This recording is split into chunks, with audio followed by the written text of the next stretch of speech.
विबुधा व्रजन्ति हे सती उवाच प्रजापतेस्ते स्वसूर्यस्य साम्प्रताम् निर्यापितो यज्ञमहोत्सव किल वयं तत्राभिसरा वामते यदि अर्थितामि विबुध व्रजन्ति हे Synonym Sati Uvacha. Sati said, Prajapate, O Daksha, te your so surasya of your father-in-law, Sampratam, nowadays, Niryapita has been started. Yagya Mahautsava, a great sacrifice. Kila, certainly.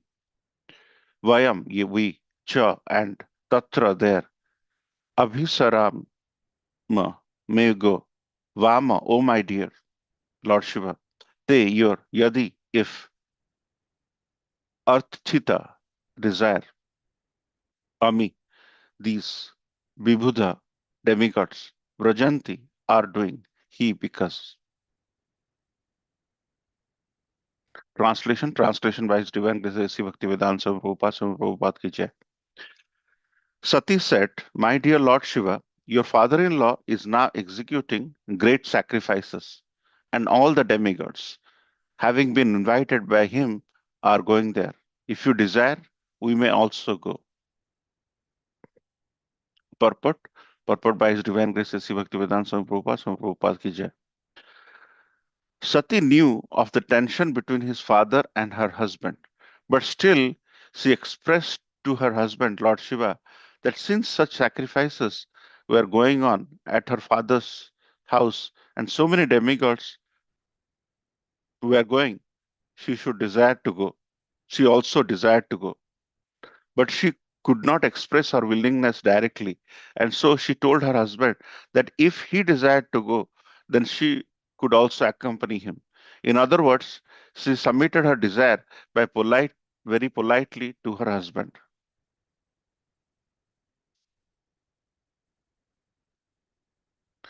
ओम अज्ञानातिमिरन्दस्य ज्ञानाञ्जनशलाकया चक्षुर्मिलितं येन तस्मै श्रीगुरवे नमः श्रीचैतन्यमनोभीष्टं स्थापितं येन भूतले स्वयं रूपकदा मह्यं ददाति स्वपदान्तिकं वन्देऽहं श्रीगुरो श्रीयुतपदकमलं श्रीगुरुवैष्णवांश्च श्रीरूपं साग्रजातं सहगण रघुनाथान्वितं तं सजीवं साद्वैतं सावधूतं परिजनसहितं कृष्णचैतन्यदेवं श्रीराधा कृष्णपादान् सहगण ललिता श्रीविशाखावितंश्च हे कृष्ण करुणा सिंधु दीनबंधु जगतपते गोपेश गोपिका कांत राधा कांत नमस्तुते तप्त कांचन गौरांगी राधे वृंदावनेश्वरी वृषभानुसुते देवी हरि प्रिये वंशकल्पतरुभ्यश्च कृपा सिन्धुभ्यः वच पतितानां पावनेभ्यो वैष्णवेभ्यो नमो नमो जय श्री कृष्ण चैतन्य प्रभु नित्यानंद श्री अद्वैत गदाधर शिवास आदि गौर भक्त वृंद हरे कृष्ण कृष्ण कृष्ण हरे हरे हरे राम राम राम हरे हरे लीलाचल निवासाय नित्याय परमात्मने बलभद्र सुभद्राभ्यां जगन्नाथाय ते नमः.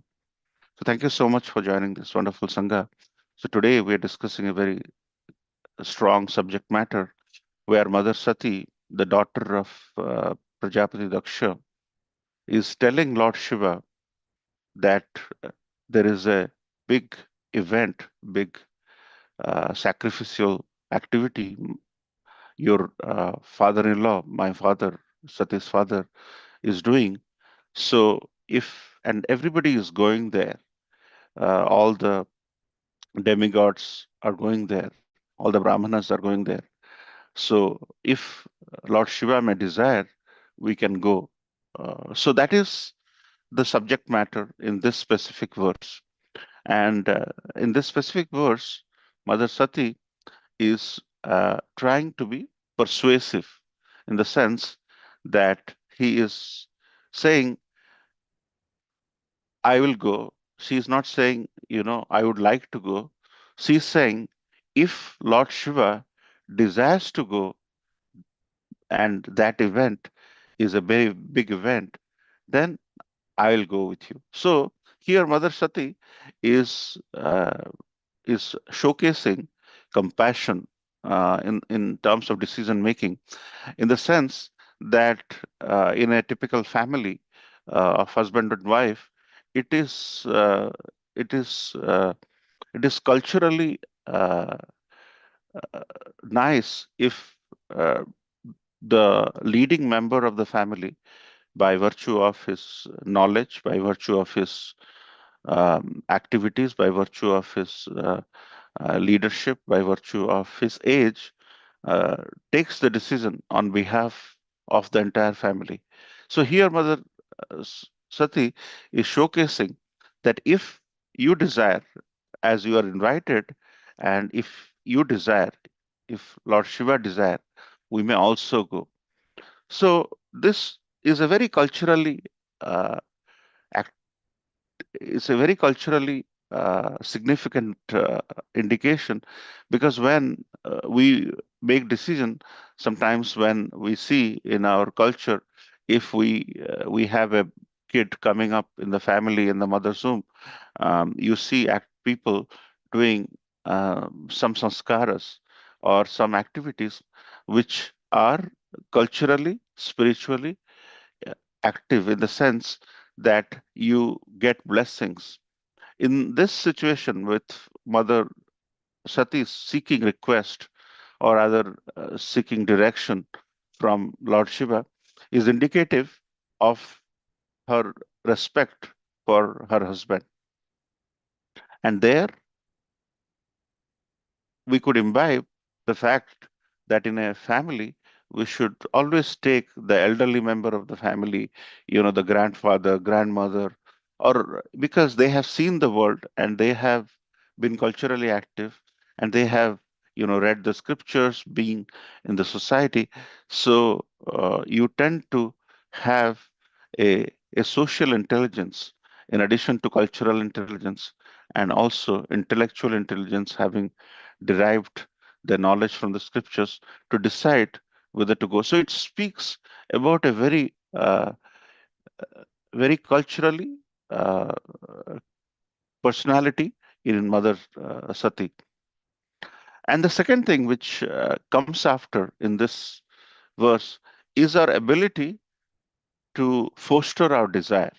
That's another point which comes across in this very powerful verse, where Mother Sati is very persuasive, but she has an internal desire to go, because in a social structure, when you go to the temple, you try to go with your entire family. You have the inclination of going to festivals together, taking your family with you. So that shows that Mother Sati wants to go, but it's a very difficult situation, because just prior to that, Lord Shiva was disrespected in the assembly by Prajapati Daksha. So it is a very tricky situation, and from this situation we learn a lot of attributes of how we should deal with our life.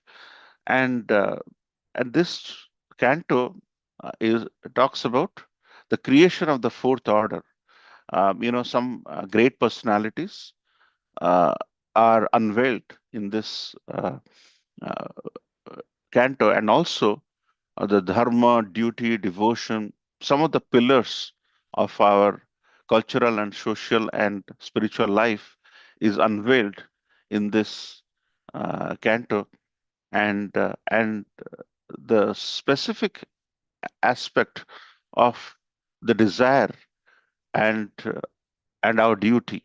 Our desire, I mean, Mother Sati's desire at that point in time, is to go to the assembly, irrespective of whether her dad has misbehaved, Lord Shiva. But at the same time, there is that quality of not just going to the assembly without anyone's permission.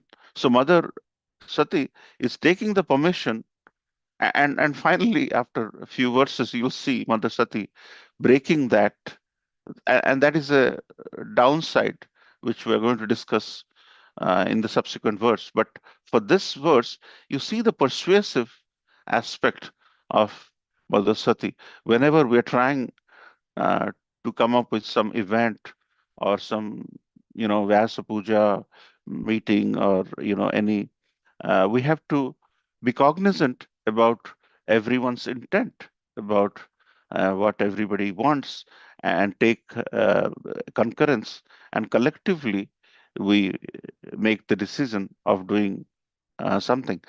And that is showcased in this beautiful verse, where in spite of her desire to go, and she very much knows that Lord Shiva is insulted some time back, and Lord Shiva may not go, but she's trying her best to bridge the gap. Lord Krishna tried his best to stop the war, the Mahabharat war, by trying to mediate from both sides, trying to bring calm.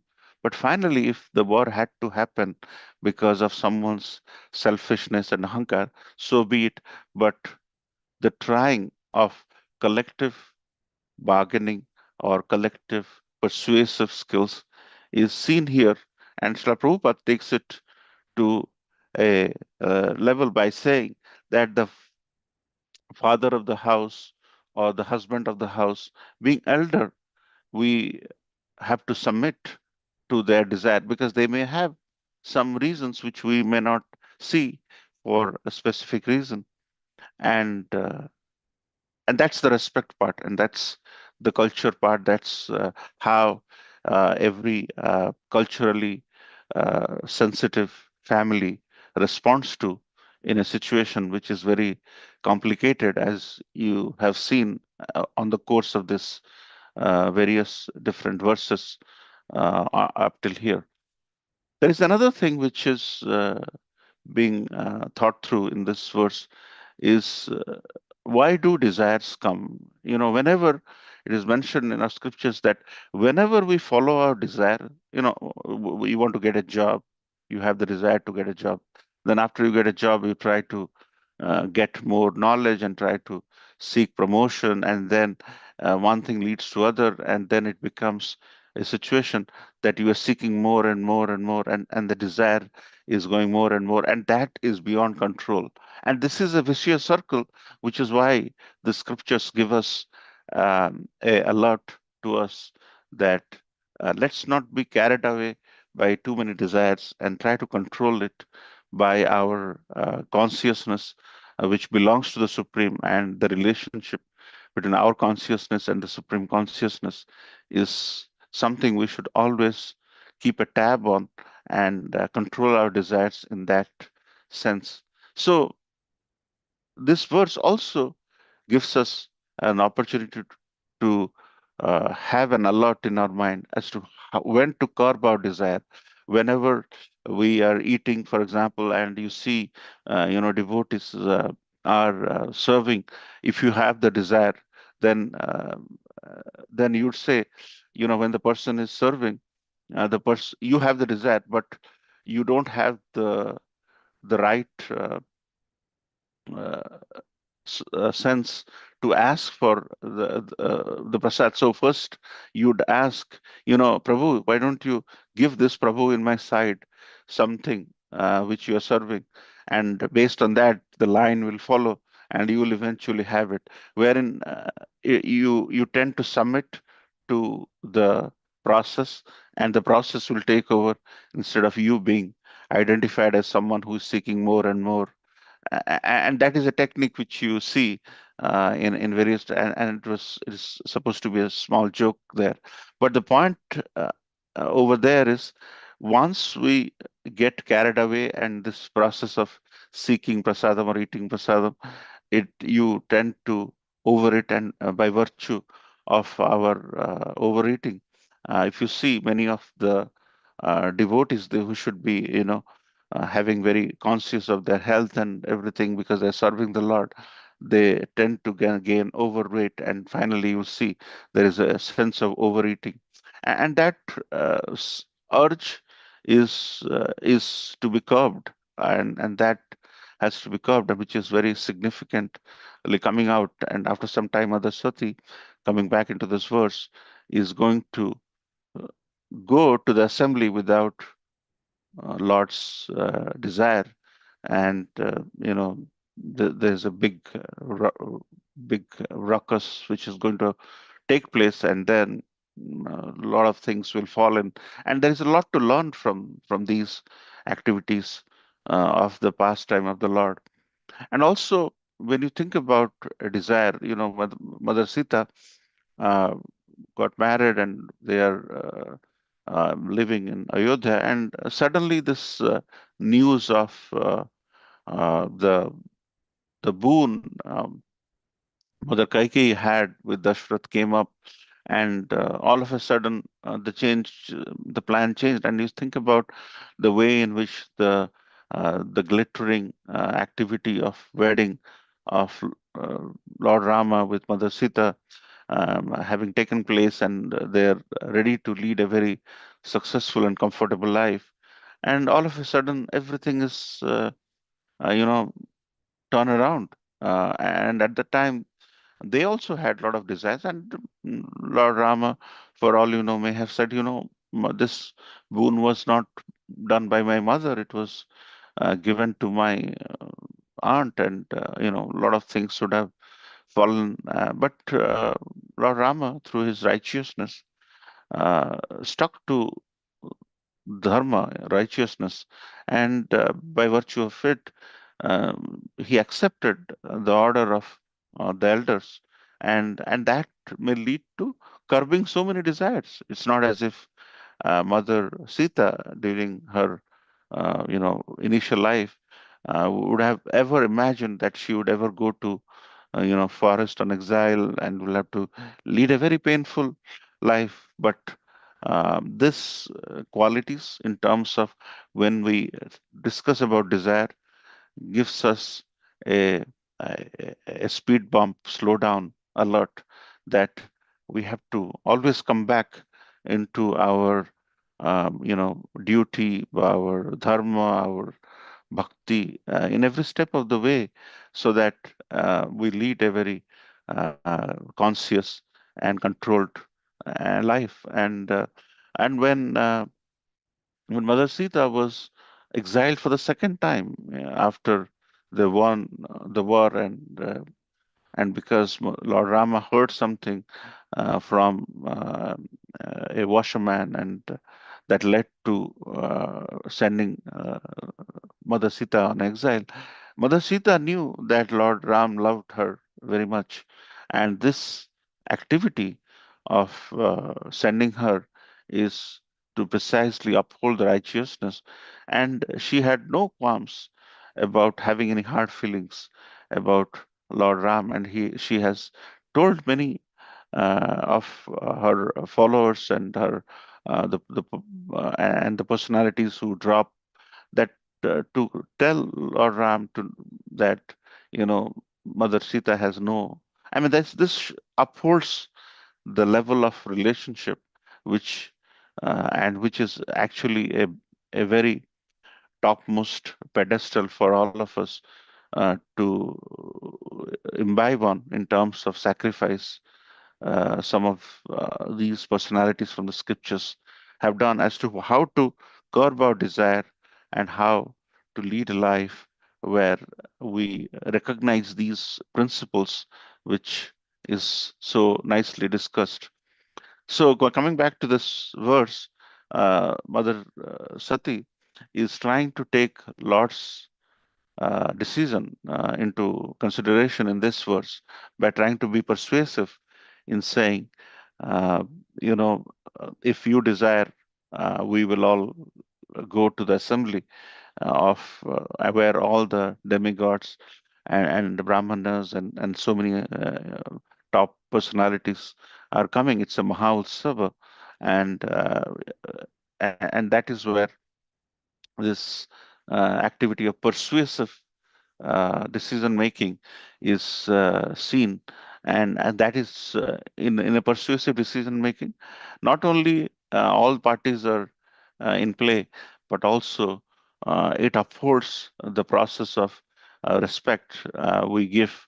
And nowadays, once upon a time, the kids' matches were found by the parents, and eventually the kids would align with the parents' decision, and that was not only a step wherein you respect the decision of the parents, but at the same time you recognize that they have seen the world and they are knowledgeable enough to have made the right decision, whatever the decision may be. For all you know, the going to the forest was not a decision Ram made, but he undertook that process to uphold something which is higher, which is at a higher pedestal.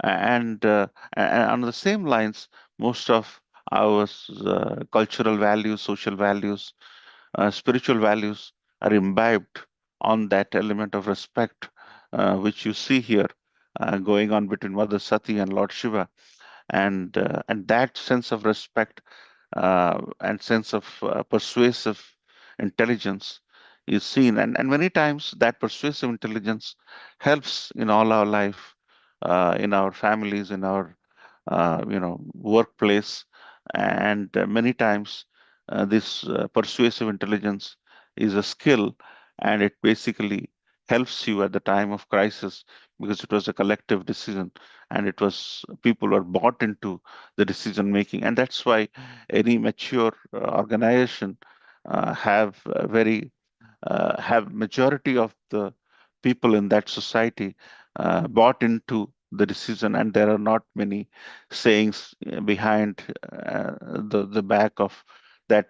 This decision has been very painful for everybody to endure, but they don't say it because of humility. But at the same time, a persuasive intelligence is something which Mother Sati is trying to showcase, and she is submitting to Lord Shiva, and in this method, he's saying, if you desire, we may also go. So this is very significant in our way of dealing with our families, with our co-workers, with our wherever we go, in places of devotional institutions, places where we collectively lean in and then try to help each other. And that's when you realize that people are bought into decision making, which is is going to help them, and they also participated, not as if you said it, you do it mindset. It is essentially when people make persuasive, intelligent decisions, they are bought into a big, uh, pool of uh, persons who are bought into the decision, and they help when the things go south.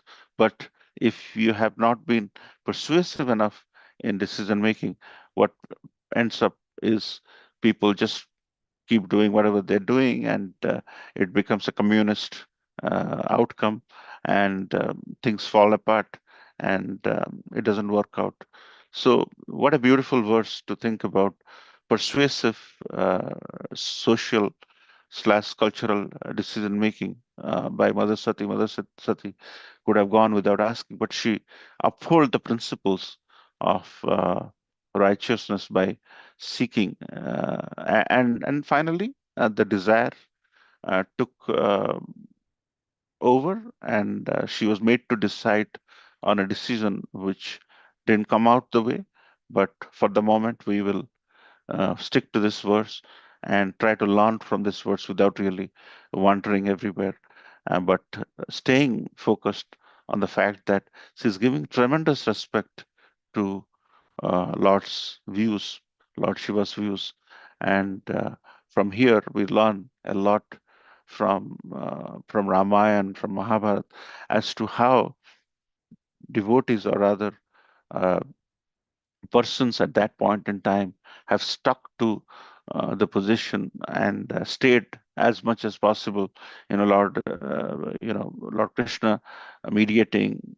She had she was heard a lot of abuses by a lot of personalities in in Mahabharata. If you see, just before the war broke out, and Bidurji was also very patient. Vishma was very patient. And a lot of these personalities were patient enough to control the fireworks, and and finally, if it had to be, it had to be. But a lot of activities. And when Lord Ram sent Mother Sita to exile for the second time, Mother Sita was just, you know, the ashram was just in the outskirts of Ayodhya, and it was not as if Lord Ram disbanded her, and as if she wanted to uphold her, but at the same time had that internal love for Mother Sita, so that why she was not sent to a very far. And this has been very nicely analyzed by some of our acharyas, and uh, some of the nectars from these are something we can all learn while we lead our life of being persuasive, intelligent, and at the same time be respectful for our elders, for our family members, for our seniors in our workplace or in temple, in trying to take a collective decision. Not my way is highway, but the collective highway is built with persuasive intelligence and persuasive decision making, and trying to extract or gain concurrence in all our decision making, so that everybody is bought into the solution, and we lead a very uh, great life without conflicts in every step of the way. So, wonderful verse to ponder on this beautiful Wednesday morning. If this verse has inspired you, please stick to what is described here by Mother Sati by trying to persuade Lord Shiva. And and thank you for your kind attention. Srila Prabhupada ki jai. Hare Krishna.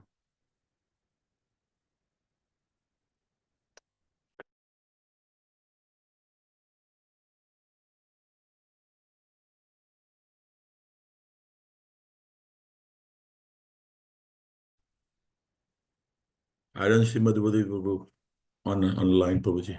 So you can do the closing. Yeah, thank you, Prabhu. So let's offer our obeisances to Lord Lakshma so that he protects all of us.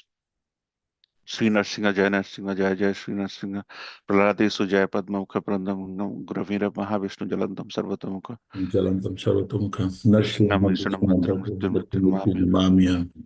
Shri Bhagwan ki Jai Pranam. Jai.